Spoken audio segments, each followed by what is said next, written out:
વડોદરા કોર્પોરેશનની આગામી ચૂંટણીનું મતદાન ઈવીએમને બદલે બેલેટ પેપરથી કરવામાં આવે તેવી માંગ સાથે ટીમ આરટીઆઈ દ્વારા કલેક્ટરને આવેદનપત્ર સુપ્રત કરવામાં આવ્યું હતું.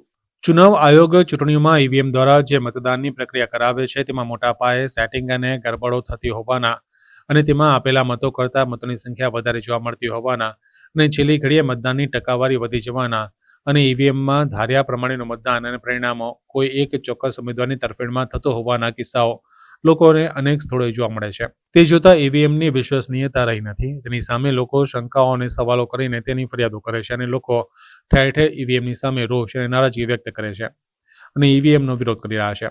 ત્યારે ચૂંટણી ઈવીએમના બદલે બેલેટ પેપરથી કરવામાં આવે તેવી માંગ પણ થઈ રહી છે, પરંતુ ચુનાવ આયોગ તેને કાને લેતો નથી અને ઈવીએમથી મતદાન કરાવે છે. તેનાથી લોકશાહીને મતદાન જેવું કશું લાગતું નથી. તેને ધ્યાનમાં લઈ સામાજિક કાર્યકર અને આરટીઆઈ એક્ટિવિસ્ટ અંબાલાલ પરમાર તેમની આગેવાની હેઠળ ટીમ આરટીઆઈએ ઈવીએમની સામે લડત ઉપાડી છે અને તેઓ આગામી ડિસેમ્બર 2025માં યોજાનાર વડોદરા મહાનગરપાલિકાની ચૂંટણીનું મતદાન ઈવીએમના બદલે બેલેટ પેપરથી કરવામાં આવે તેવી માંગ કરી રહ્યા છે. આજે ચુનાવ આયોગને સંબોધિત આવેદનપત્ર તેમણે કલેક્ટરને સુપ્રત કર્યું હતું. કલેક્ટરને આવેદનપત્ર સુપ્રત કર્યું છે. અમે માંગ કરીએ છીએ કે આગામી ચૂંટણીનું મતદાન ઈવીએમના બદલે બેલેટ પેપરથી કરવામાં આવે અને આ મુદ્દે અમે શહેરમાં જનજાગૃતિના કાર્યક્રમો પણ કરીશું. ચર્ચા ચોરોના શીર્ષક હેઠળ કાર્યક્રમો કરીશું.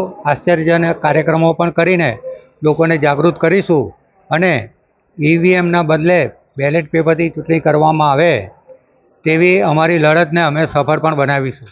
આ ચૂંટણીનું મતદાન ઈવીએમના બદલે બેલેટ પેપરથી કરવામાં આવે એવી માંગણી કરતી લડત અમારી ટીમ આરટીઆઈ ઉપાડી છે અને તેના ભાગરૂપે આજે અમારી ટીમ આરટીઆઈ અને શહેરના જાગૃત નાગરિકો કલેક્ટર કચેરી આવીને આવેદનપત્ર સુપ્રત કર્યું છે.